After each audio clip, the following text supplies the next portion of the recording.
Olimpiade Tokyo 2020 ditunda karena COVID. Dan ketika banyak dengar pendapat di Tokyo beberapa saat yang lalu, ternyata banyak yang komentar bahwa Olimpiade Tokyo sebaiknya digeser lagi, tidak diselenggarakan di tahun ini, di tahun 2021. Bahkan ada yang mengatakan menggesernya ke London. Wali kota Tokyo, Yuriko Koike, menggebrak meja. Dia mengatakan bahwa COVID bukan menjadi kendala, tetapi menjadi melakukan apapun dengan cara yang baru. Yuriko tetap bersikukuh akan menyelenggarakan Olimpiade di tahun 2021 ini. Dia akan berusaha sekuat tenaga Olimpiade tetap aman. COVID harus ditaklukkan. Yuriko patut dicontoh di dalam membangun ekonomi, wisata, dan menjalankan protokol kesehatan yang murah, cepat, dan efektif. Olimpiade Tokyo akan jadi etalase perjuangan melawan globalis COVID. Melihat perjuangan Yuriko, bagi saya manusia unggul bukan takluk dan mengikuti, tetapi melakukan sesuatu yang baru dengan cara baru, dengan pikiran yang baru. Old mind itu kuno, tidak akan menyelesaikan masalah pandemi ini yang dianggap hanya masalah kesehatan. COVID adalah economic toolnya globalis. COVID adalah political toolnya globalis sejak awal. Political dilawan dengan geopolitik. Masalah ekonomi dilawan dengan geoekonomi strategi. Sekali lagi kita bertanya, punyakah grand plan nasional menyelesaikan masalah pandemi selain menggunakan vaksin? Bagaimana membangun ekonomi dari -2 yang terburuk prestasi pejabatnya semenjak krisis 98 menjadi positif sesuai dengan cita-cita kampanye 7% plusnya? Loh, kok diem semua sih? Kalau gitu kita lanjut. Kita lanjut dengan memberikan fakta lain lagi. Ukuran sukses salah satunya adalah dengan memperlihatkan data fakta. Kita lihat data fakta. Zaman Pak Harto lengser, GDP per kapita nasional sekitar angka $800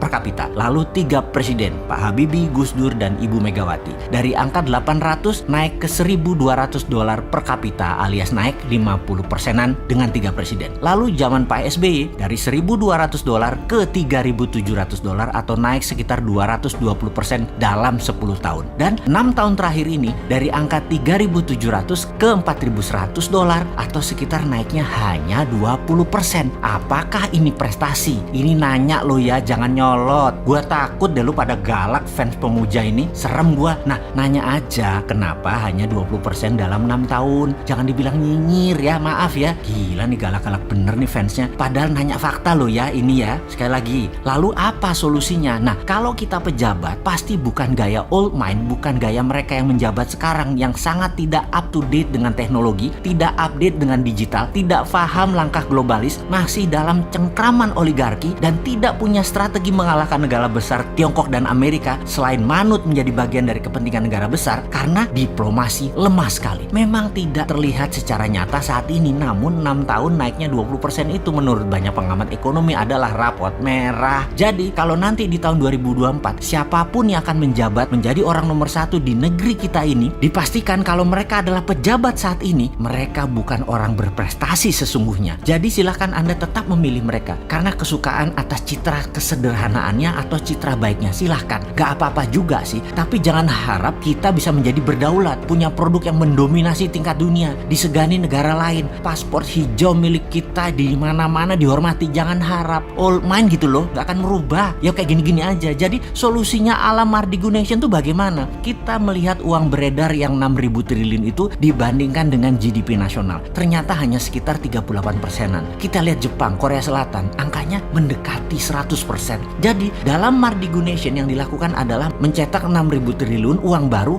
rupiah yang akan dibagikan ke UKM dengan syarat punya aset produktif senilai 1, maka akan dapat pinjaman tanpa bunga 5 tahun senilai sampai 3 kalinya. Misalnya aset produktifnya 500 juta, maka pinjamannya tanpa bunga bisa sampai 1,5 miliar yang dikembalikan dalam 5 tahun secara cicilan tahunannya. Dengan teknik sederhana ini maka digaransi 4.100-an GDP per kapita akan naik menjadi 10.000-an dalam 4 tahun dan membuat Indonesia menjadi negara produktif dan negara pasar terbesar dalam waktu cepat. Itulah new mind, memberikan solusi kepada old mind. Sebenarnya kalian ini masih mau sama old mind atau new mind sih?